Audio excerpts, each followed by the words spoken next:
Hello, I'm Shelley Rothus, and I'm a different kind of victim. Okay, I think I should take off this mask. I have a mental health degree.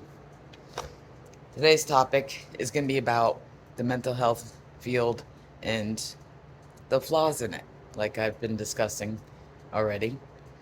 So, what's real and what's not real? And what do I find as for flaws? Okay, I made another drawing with my creative self. My life is perfect. Oh boy.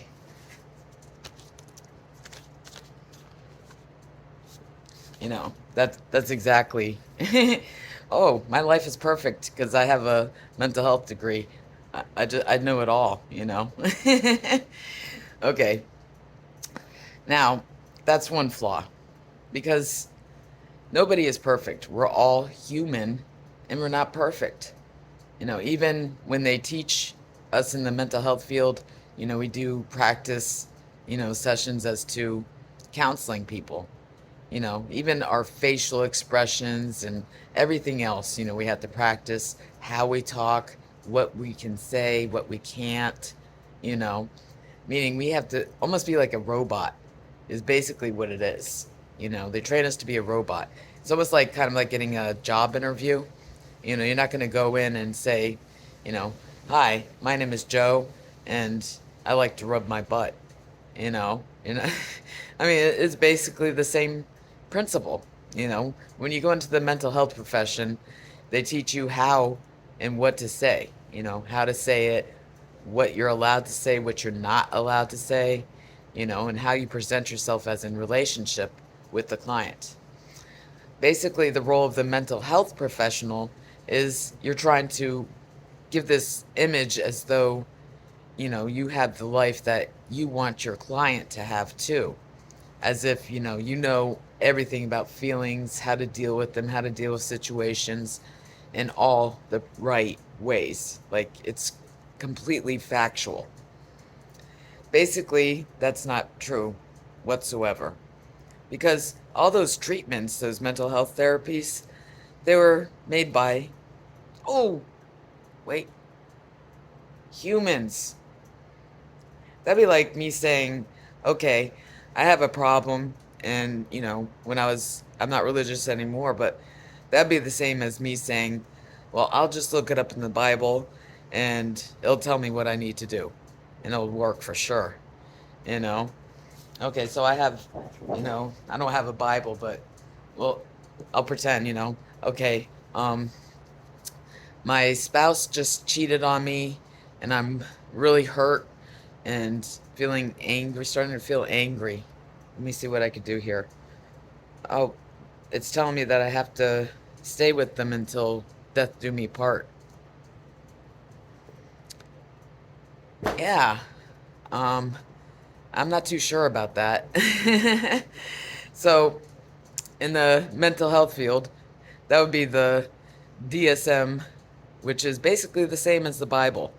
That Bible has been, rewritten, this and that, and who knows, it's just like the DSM. People put that DSM together. Believe it or not, just like something that was considered a mental health illness before isn't now. When I went in, it was already changed to the DSM-5 when I was getting my bachelor's, and they took out, guess what? LGBTQ. That used to be considered a mental illness. So yeah, it changes. No mental illness is carved in stone. There's no blood test to be able to tell if you actually have a mental illness. Like, my psychiatrist even agreed with me. He's like, yeah, they could throw those mental illnesses out there like that, in a heartbeat. And they do. Just like they throw out those, drugs, for them. Many people don't want to believe it, especially, nowadays, even, well, not even nowadays, for a long time now. And that's a huge problem. You know, there are teachers that actually are pretty smart and realize this, some of them, but then, we all have our flaws. I mean, there's certain things that I'm sure that I believe that others don't. Now, What's one huge problem with getting a college education? Nothing is ever really carved in stone, not everything, you know. When you go, you always have to have that mindset of nothing is carved in stone, because like that, saying is that you don't learn common sense in college. Like I've met people that are way smarter than someone with the, master's or above of a college degree than, like for instance, I made my mental health therapy that I invented myself based off of a person I had met online on Facebook, and that would be Ken Plog. You know, I honestly did think that, based on the things that he did teach me, even though he did me wrong in the end, the things that he did, I did learn from him from watching, and things that he said actually still stick with me, and I use it to this day. So, and he doesn't have a mental health degree, you know. I have to be honest that there's things that I learned from people that don't have a mental health degree, a lot more that were more valuable to my own mental health and well-being than what I've gotten from actual people who have a mental health degree. That's absolutely true. Like, there's people that will actually say and let people warn people ahead that, I'm not a mental health professional, so don't take my word for it. Well, you know what? That would be one of my, friends that actually helped me the most and helped me grow emotionally and helped me see things and learn things and helped me so much more than the mental health professionals have in years. And this is only from knowing her for less than a year. And I tell you what, like I said, she helped me a heck of a lot more than all the mental health professionals I've seen throughout the time I was trying to escape after I came to the realization of my abuse. And even now, even, so, I mean, and I've seen quite a few, not just a couple. I've seen quite a few because I got myself the help that I felt I needed during that time and even now in order to heal. But like I said, that one person that doesn't even have a mental health degree actually supported me in ways and taught me in ways that were more helpful and valuable to me. Okay, so like I said, it's not something that's carved in stone, but most people, they have that ego. Like I remember when I was graduating with my bachelor's, you know, I'll be honest, the first thing I was thinking was, oh great, there's more clowns going in there that think they know it all, that they can fix it. You know, I mean, I know people in real life that have a mental health degree that are friends, and let me tell you, some of them they actually think that they can use their everything they used in school on even their own, family, friends, strangers, and think that they know it all.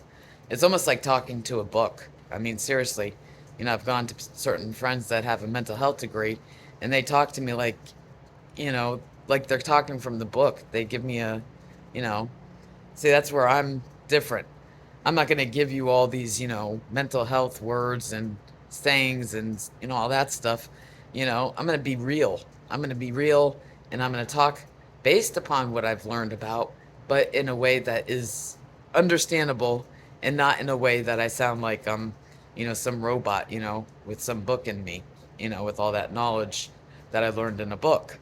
I don't find that helpful whatsoever when somebody talks to me like there's some kind of book, you know.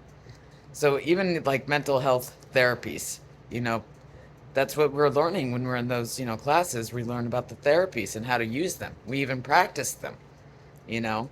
So we actually practice how to have the face, how to talk to them, our clients, what kind of relationship and how much we share and this and that and that, you know.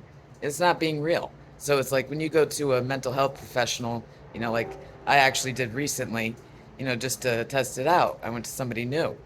And of course I was angry because something bad just happened to me.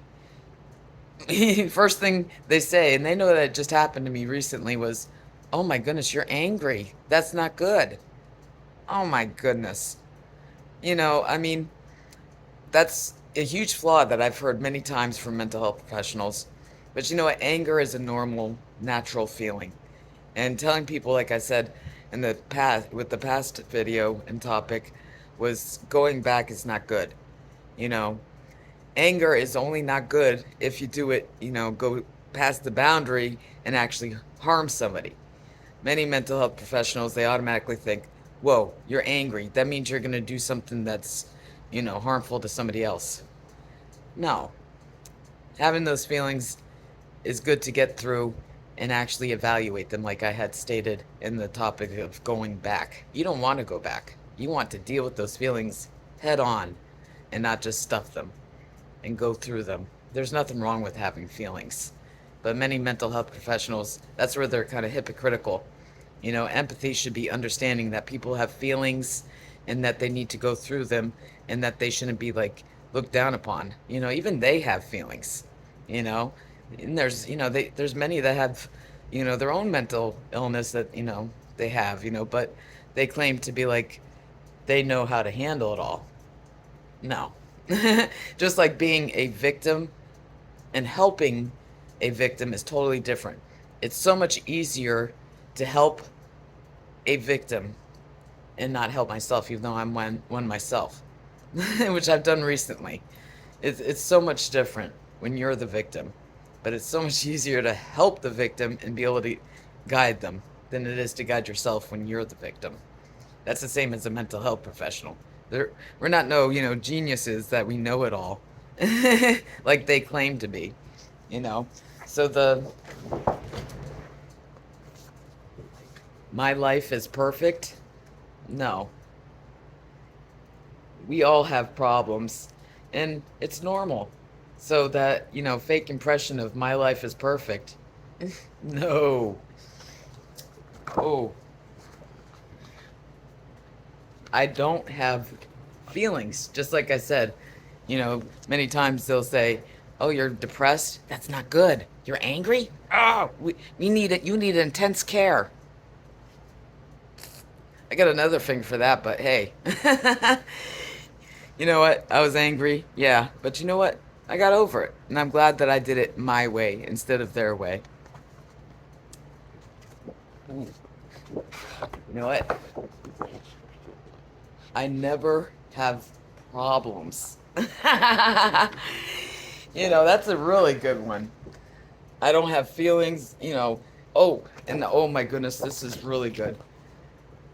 I can magically fix feelings. There are people that actually believe that they're, some magical entity when they graduate. They have that ego.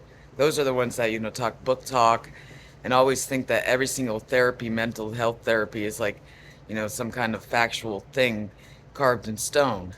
That'd be like me thinking that, this rosary beads are actually real and they're expensive. The pearls. It's a pearl clutch. And it's worth a lot of money. I got it with my first communion. So I need. I want to have like $10 million. So okay, I'm gonna say a prayer. Where's my $10 million? Basically, that's mental health therapies. You know, there's a chance they'll work, but then again, we're not robots. Everybody's programmed differently. Just like two different machines may need different tools and whatnot for them that vary. Same with humans.